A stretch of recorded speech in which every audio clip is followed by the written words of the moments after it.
இப்போ தமிழ்நாட்டிலே மொத்தம் 75 லட்சம் பேர் வருவதாக ஒரு உத்தேச கணக்கு சொல்லணும். அதில் வந்து உண்மைதான் என்னன்னா 2002ல் யாரெல்லாம் இறந்து போனாங்களோ அந்த எஸ்ஐஆர் வாக்காளர் திருத்தப்படி வாக்காளர் ஏற்கனவே வாக்குச்சாவடிப்படி இன்னும் உயிரோடவே இருக்காங்க. குளத்தூர் தொகுதியில் ஒரு 10,000 பேர் இருக்காங்க. முதலமைச்சருடைய தொகுதியில் ஒரு 10,000 பேர் இருக்காங்க.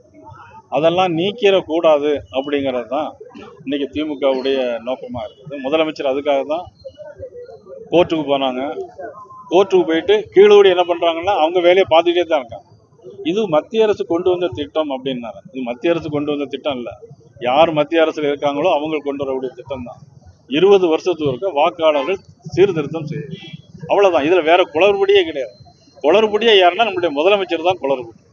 அவங்களுக்கு கூட இருக்கவங்க தான் குளறுபடி பண்ணுறாங்க. ஓட்டு இருக்கு, இறந்தவங்கள நீக்கணும், 18 வயசு வந்தவங்கள சேர்க்கணும், அவ்வளோதான் எஸ்ஐஆர். இதுக்கு இவங்க எஃப்ஐஆர் போட்டுட்டு இருக்காங்க, அவ்வளோதான்.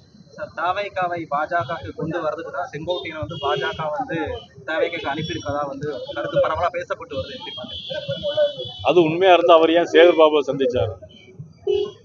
அதாவது சேகர் பாபுவை சந்திச்ச பிறகுதானே அவரு தமிழக வெற்றி கழகத்தினுடைய தலைவரை போய் சந்திச்சு தோளில் அந்த மஞ்சள் துண்டெல்லாம் போட்டுக்கிறதெல்லாம் பார்த்தேன். 50 வருஷம் அனுபவம் உள்ள நம்ம அன்புக்குரிய அண்ணன் KS அவர்கள் தாவேகாவை பார்த்து சேகர் பாபுடைய அட்வைஸ் படி தான் அங்கே போயிருப்பார்னு நான் நினைக்கிறேன். ஒரு நல்லாட்சி வரதுக்காக தான் நான் தாவேகால இருந்தேன்னு சொல்லியிருக்காரு.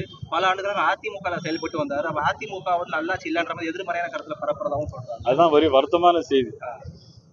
50 வருஷம் ஆட்சியிலே இருந்துக்கிட்டு இப்போவே நல்லாட்சி கொண்டு வருவோம்னு சொன்னால் அது எப்படி சரியா இருக்கும்? அது மக்கள் எப்படி பார்ப்பாங்க? உங்களை மாதிரி படித்தவங்க கொஞ்சம் சிந்திச்சு பார்ப்பாங்க. இவர் தான் ஏற்கனவே போக்குவரத்துறை அமைச்சராக இருந்தார், அப்போ நல்லாட்சி இல்லையா? அதுக்கு பிறகு இப்போ கல்வித்துறை அமைச்சராக இருந்தாருங்களே, அப்போ நல்லாட்சி இல்லையா?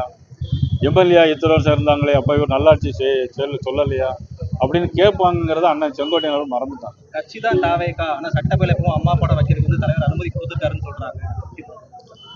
அது அவருடைய விருப்பம். அவர் எந்த படத்தை வேணாலும் வச்சுருப்பாரு, அதை பற்றி நம்ம கருத்து சொல்ல முடியாது.